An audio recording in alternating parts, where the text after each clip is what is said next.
भारत के supreme court ने भी कहा जनवरी 1998 में दिए हुए एक फैसले, जब एक बार कोई संपत्ति वक्फ हो जाती है वो हमेशा वक्फ की ही रहती है। वक्फ संपत्ति की खरीद फरोख्त नहीं की जा सकती है और ना ही इसे ट्रांसफर की जा सकती। वक्फ का इस्लामिक इतिहास बताते हुए इंस्टीट्यूट ऑफ ऑब्जेक्टिव के वाइस प्रेसिडेंट और भारत के जाने माने कानूनविद अफजल बानी कहते हैं कि हजरत उमर के पास एक संपत्ति आई थी और उन्होंने पैगंबर मोहम्मद सल्लल्लाहु अलैहि वसल्लम से पूछा कि मैं इसका बेहतरीन इस्तेमाल करना चाहता हूँ। तो उन्होंने बताया था कि आप इस संपत्ति को वक्फ कर दो, यानी फिक्स कर दो, और इसका जो फायदा होगा वो जरूरतमंदों में इस्तेमाल के लिए होगा। अफजल बानी के मुताबिक वक्फ बोर्ड 1995 तहत नीट के सर्वे के जरिए या लगातार हो रहे इस्तेमाल के तस्दीक के जरिए संपत्ति को वक्फ दर्ज किया जा सकता है। ईदगाह, कब्रिस्तान, मस्जिद, खेत, इमारत, बाग, बगीचा, किसी भी तरह की संपत्ति को वक्फ किया जा सकता है। अधिकतर वक्फ संपत्तियां मस्जिदें, कब्रिस्तान, खेत, बाग, बगीचे होते हैं। सेंट्रल वक्फ ऑफ काउंसिल के पूर्व सचिव कैसर समीर कहते हैं किसी संपत्ति को वक्फ करने के लिए वक्फनामा तैयार होता है। इसमें वक्फ की जाने वाली संपत्ति का मकसद भी लिखा जाता है। वक्फ बोर्ड संपत्ति को सर्वे के जरिए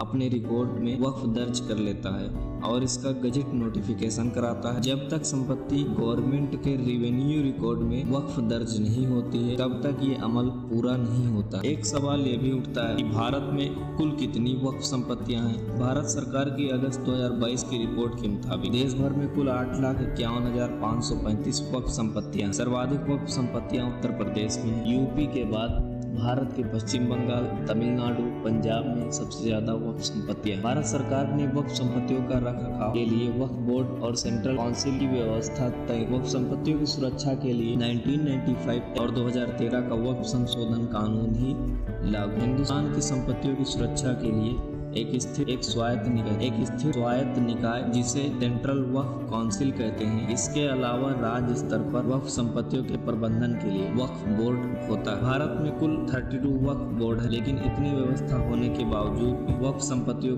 पर विवाद होता रहता है। आखिर इसकी वजह क्या है? भारत की अदालतों में वक्फ से जुड़े हजारों मामले दर्ज। विशेषज्ञ मानते हैं कि चूंकि वक्फ संपत्तियां अल्लाह के नाम पर होती हैं और इनका कोई वारिस नहीं होता, ऐसे में कई बार कब्जे की नीयत से लोग विवाद खड़ा। अफजल बानी कहते हैं विवाद इसलिए होता है क्योंकि ये संपत्तियां हैं और जहाँ संपत्तियां होती हैं वहाँ विवाद होता है। जहाँ पहले लोगों को कानून के उल्लंघन का मौका मिलता है वो करते ही एडवोकेट जावेद अहमद का जगह संपत्ति को निर्देशक यानी दाखिल खारिज कराना, संपत्ति दर्ज कराने के बाद भी उसे रिकॉर्ड में दर्ज नहीं कराया गया, अभी भी माननीय न्यायाधीश कहती है। वीडियो अगर सब्सक्राइब कर लीजिए और नोटिफिकेशन बेल आइकन को प्रेस कर लीजिए। Thank you for watching full video. मिलते हैं नेक्स्ट वीडियो।